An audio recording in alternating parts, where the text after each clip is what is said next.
தான் தப்பு பண்ணிட்டு அடுத்தவங்க மேலே பழிய போட்ட குமரவேலை பார்த்தா உங்களுக்கும் எரிச்சலாக வருதா? அப்போ இந்த வீடியோவுக்கு லைக் பண்ணிட்டு வாங்க நாளைக்கான ப்ரோமோக்கான ப்ரிடிக்ஷன் என்னன்னு பார்க்கலாம். முத்துவேல் இருக்கிற ரூமுக்கு வெளியில் சக்திவேல் உட்கார்ந்துருக்க குறுக்கையும் மறுக்கையுமா ரொம்பவுமே கையை பிசைஞ்சுக்கிட்டே நடந்துக்கிட்டு இருக்காரு குமரவேல். உள்ள இன்ஸ்பெக்டர் வாக்குமூலம் வாங்குறதுக்கு போயிருக்காரு. பெரியப்பா என்ன சொல்லுவார், உள்ளே போய் பார்க்கலாமா அப்படிங்கிற மாதிரி யோசிச்சுக்கிட்டே நடக்க, அதே சமயம் வேண்டாம் வேண்டாம், அவர் ஏதாவது மறந்துருந்தா கூட நம்ம முகத்தை காமிச்சோன்னா கடைசியில் நான் தான்னு சொல்லிட்டா உள்ளே போகிறதுக்கே பயமாக இருக்குது. சரி, எப்படியா இருந்தாலும் இன்ஸ்பெக்டர் வெளியில் வரத்தானே போகிறாரு, அப்போ நம்ம கேட்டுக்குவோம் அப்படின்னு ரொம்பவுமே படபடப்பாக நடந்துக்கிட்டு இருக்க சக்திவேல், டேய் மகனே, ஏன்டா இந்த மாதிரி என்னமோ குட்டி போட்ட பூனையாட்ட நடந்துட்டு இருக்க, வந்து உட்காருவா அப்படின்னு சொல்லிட்டு சொல்கிறாரு. உடனே இல்லைப்பா இல்லை, நான் அப்படியே நிற்கிறேன் அப்படின்னு சொல்லிட்டு அங்கே நிற்கிறாரு. அதே சமயம் உள்ள இன்ஸ்பெக்டர் முத்துவேல் கிட்ட வாக்குமூலம் வாங்க உடனே அங்கே வாயை திறக்கிறாரு. சோகமாக வலி தாங்க முடியாமல் அப்படியே அரை மயக்கத்தில் முத்துவேல். அப்போ பக்கத்தில் நிற்கிற டாக்டர்ஸ் நர்ஸ் எல்லாமே, சார் ரொம்ப ஸ்ட்ரெயின் பண்ணிக்காமல் என்ன நடந்ததோ அதை மட்டும் சீக்கிரமாக சொல்லுங்கள் சார் அப்படின்னு சொல்ல, அங்கே கூ கூ கூ அப்படின்னு சொல்லிட்டு 3 எழுத்து சொல்ல திடீர்னு சீசர் வந்துடுது. உடனே டாக்டர்ஸ் எல்லாம், ஐயோ சார் தயவு செஞ்சு நீங்கள் எல்லாம் கொஞ்சம் வெளியில் போங்க சார், எமர்ஜென்சி, சிஸ்டர் சீக்கிரமாக இவங்கள எமர்ஜென்சி வார்டுக்கு மாற்றுங்க அப்படின்னு சொல்லிட்டு டாக்டர்ஸ் நர்சஸ் எல்லாமே ரொம்ப அவசரமாக எல்லாருமா சேர்ந்து முத்துவேலை ஸ்ட்ரக்சரில் வச்சு அப்படியே எமர்ஜென்சி ரூமுக்கு அழைச்சிட்டு போகிறாங்க. அதே சமயம் வெளியில் வந்து இன்ஸ்பெக்டரும் நிற்க, ஒருவேளை பெரியப்பா எல்லா உண்மையையும் சொல்லியிருப்பாரா அப்படின்னே யோசிச்சுக்கிட்டு இருக்காரு. என்னாச்சு பெரியப்பாவுக்கு அப்படின்னு அங்கே டாக்டர் கிட்ட கேட்க, அது நாங்கள் வந்து சொல்கிறேங்க, முதல்ல வழிவிடுங்க அப்படின்னு சொல்லிட்டு எமர்ஜென்சி ரூமுக்கு முத்துவேலை ஷிஃப்ட் பண்ணுறாங்க. அதே சமயம் சக்திவேலோ அங்கே நிற்கிற இன்ஸ்பெக்டர் கிட்ட போய், என்ன அண்ணன் ஏதாவது சொன்னாரா? ஓடுகாலி பையன் கதிர் தானே எங்கள் அண்ணனோட இந்த நிலைமைக்கு காரணம், என்ன இன்ஸ்பெக்டர் அப்படின்னு கேட்குறாரு சக்திவேல். உடனே இன்ஸ்பெக்டரோ, இல்லை சார் இல்லை, அவர் வாயை திறந்தாரு அதுக்குள்ளே அப்படின்னு சொல்லிட்டு சொல்ல, அதுக்குள்ளே அப்படின்னு அப்படியே குமரவேலும் ரொம்ப பரிதவிப்போட போய் கேட்குறாரு. அப்போ இன்ஸ்பெக்டர், அதுக்குள்ளே அவருக்கு ஃபிட்ஸ் வந்துடுச்சு, அதனால தான் என்ன ஏதுங்கிறத உள்ளே எடுத்துகிட்டு போயிட்டு அவரை ஃபுல்லாக ட்ரீட்மெண்ட் முடிஞ்சதுக்கப்புறம் தான் அவர்கிட்ட நாங்கள் திரும்பவும் பேசுகிறக்கு டாக்டர்கிட்ட பெர்மிஷன் கேட்டுட்டு தான் சார் சொல்ல முடியும். இப்போ நாங்கள் கிளம்புறோம் அப்படின்னு அங்கேருந்து போலீஸ் கிளம்பிட அப்படியே பெருமூச்சு விட்டு உட்கார்றாரு குமரவேல். அதே சமயம் பாண்டியன் வீட்டு ஆளுங்க எல்லாருமே அங்கே ஸ்டேஷனில் காத்துக்கிட்டு இருக்காங்க. வாக்குமூலம் வாங்க போன போலீஸ் இன்ஸ்பெக்டர் வந்தால் எப்படியாவது உண்மை தெரிஞ்சிடும், கதிர் வெளியில் வந்துடுவான் அப்படிங்கிற நம்பிக்கையில் எல்லாருமே உட்காந்துருக்க, இன்ஸ்பெக்டர் உள்ளே போன உடனே ராஜி அப்படியே ஓடி போய், சார் என்ன சார், எங்கள் அப்பா உண்மையை சொன்னாரா? அந்த குமார் தானே அப்பாவோட அந்த நிலைமைக்கு காரணம், கீழே தள்ளி விட்டது என் புருஷன் கதிர், அந்த மாதிரி தப்பு பண்ண மாட்டான்னு நான் அப்போவே சொன்னல சார், எங்கே அந்த குமாரை அரெஸ்ட் பண்ணி நீங்கள் இழுத்துட்டு வந்திருக்கணும் தானே அப்படின்னு கேட்குறாங்க ராஜி.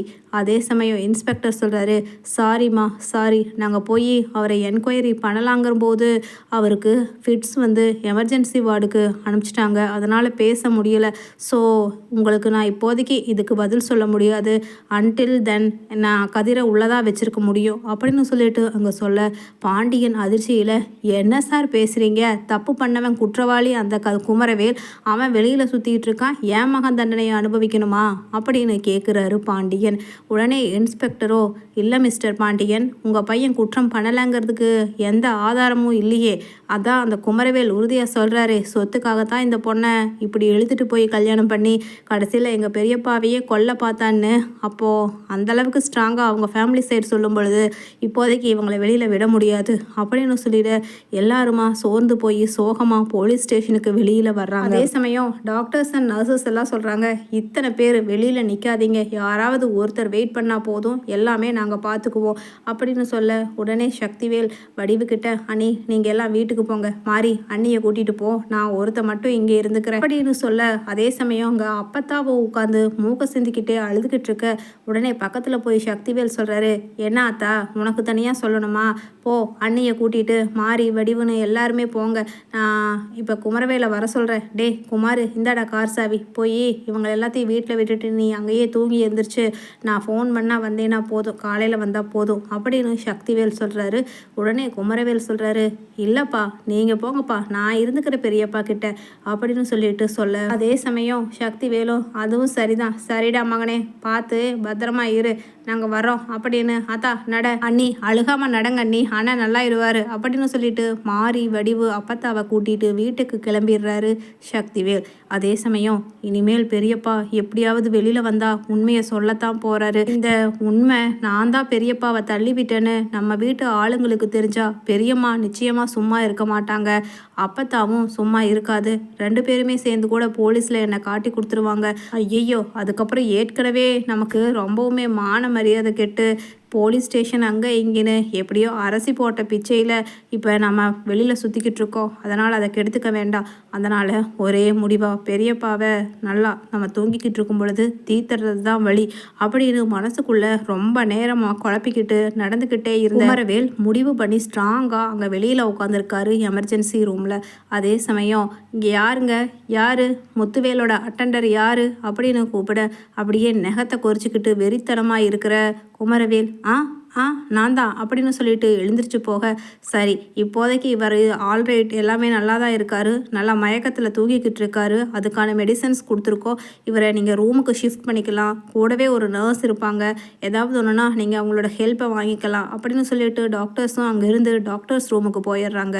மறுபடியும் திரும்பி ரூமுக்கு தள்ளிக்கிட்டு வர்றாங்க ஸ்ட்ரக்சரில் முத்துவேல் நல்லா தூங்கிக்கிட்டு இருக்கு. மறுநாள் காலையிலையும் போலீஸ் இன்ஸ்பெக்டர் அண்ட் கான்ஸ்டபிள்ஸ் எல்லாருமே வர்றாங்க. வந்து என்கொயரி பண்ணாதான் இந்த கேஸை நம்ம ப்ரொசீட் பண்ண முடியும், அவர் சொல்கிற சாட்சியில் தான் இதில் யார் மேலே தப்புங்கிறத நம்ம கன்ஃபார்ம் பண்ணி கேஸை நம்ம ஃபார்வர்ட் பண்ண முடியும்னு சொல்லி இன்ஸ்பெக்டர் அங்கே கான்ஸ்டபிள்ஸ் கிட்ட பேசிக்கிட்டே வர்றாரு. அதே சமயம் டாக்டர்ஸ் கிட்ட, சார் இப்போ அவரை நம்ம பார்க்கலாமா, பேசலாமா அப்படின்னு சொல்ல, அன்னைக்கு எல்லாருமே வந்திருக்காங்க ஹாஸ்பிட்டலுக்கு. பாண்டியன் குடும்பத்தில் இருக்கிறவங்க, வடிவு எல்லாமே மறுநாள் காலையில் குளித்து சக்திவேலு வந்திருக்க. அப்போ சொல்கிறாங்க டாக்டர்ஸ், இல்லை இவர் ஒரு கொஞ்சம் பேச்சு திறமை இப்போதைக்கு இல்லை, அதனால் கொஞ்சம் நாள் ஆகலாம், இல்லை கொஞ்சம் மாதம் ஆகலாம், இல்லை கொஞ்சம் வருஷம் கூட ஆகலாம், அதே சமயம் அவருக்கு ஒரு கையும் காலும் வேலை செய்யாது அப்படின்னு சொல்லிட்டு சொல்கிறாங்க. உடனே ஷாக் ஆகிடுறாங்க எல்லாருமே. என்ன சொல்கிறீங்க டாக்டர், எவ்வளவு பணம் செலவானாலும் பரவாயில்லை, எப்படியாவது அவரை காப்பாற்றுங்க, நல்ல முறைக்கு க்யூர் பண்ணி கொடுங்க அப்படின்னு பாண்டியனும் சொல்ல, உடனே சக்திவேல், ஆமாம் இவன் பெரிய பணக்காரன், இவன் பணம் செலவு பண்ணி அண்ணனை காப்பாற்றுறானா, அதை நாங்கள் பார்த்துக்கிறோம், நீ ஒதுங்கி நின்று நடக்கிறத மட்டும் வேடிக்கை பாரு அப்படின்னு சொல்லிட்டு பாண்டியனை திட்டிக்கிட்டே, எப்படியாவது டாக்டர் ப்ளீஸ் எங்கள் அண்ணனை நல்ல முறைக்கு திருப்பி கொடுங்க அப்படின்னு சொல்லிட்டு சக்திவேலும் கேட்குறாரு.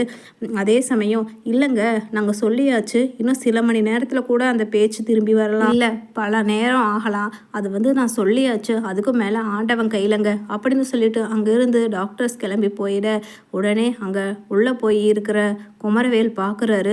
எப்படியோ பெரியப்பாவுக்கு இப்போதைக்கு பேச்சும் கை காலும் வராததால் நம்ம தப்பிச்சிட்டோம், ஆனால் எப்படியாவது எதிர்காலத்தில் நம்ம மாட்டத்தானே போகிறோம் அப்படின்னு சொல்ல, உடனே இன்ஸ்பெக்டர், நான் இப்போ பார்க்கணும், அவர் ஏதாவது ஒரு க்ளூ கொடுத்தாருனா கூட போதும் அப்படின்னு கேட்குறாங்க.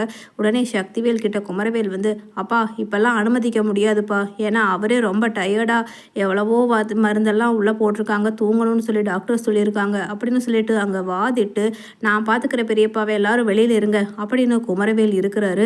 அதே சமயம் உள்ளே போன குமரவேல் எப்படியாவது இவரை முடிச்சுறது தான் வழி, திடீர்னு பேச்சு வந்து ஞாபகம் வந்து நம்மளை கை காமிச்சிட்டா என்ன பண்ணுறது அப்படின்னு தலையணையை எடுத்து வச்சு அப்படியே முகத்தில் வைக்கிறாரு முத்துவேலோட முகத்தில்.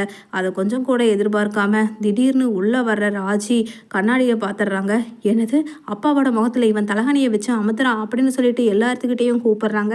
எல்லாருமே வந்து பார்க்க கோமதி, பாண்டியன், அதுக்கப்புறம் சரவணன் எல்லாருமே, ராஜி முதல் கொண்டு எல்லாருமே குமரவேலை போட்டு அடி பின்னி எடுக்கிறாங்க.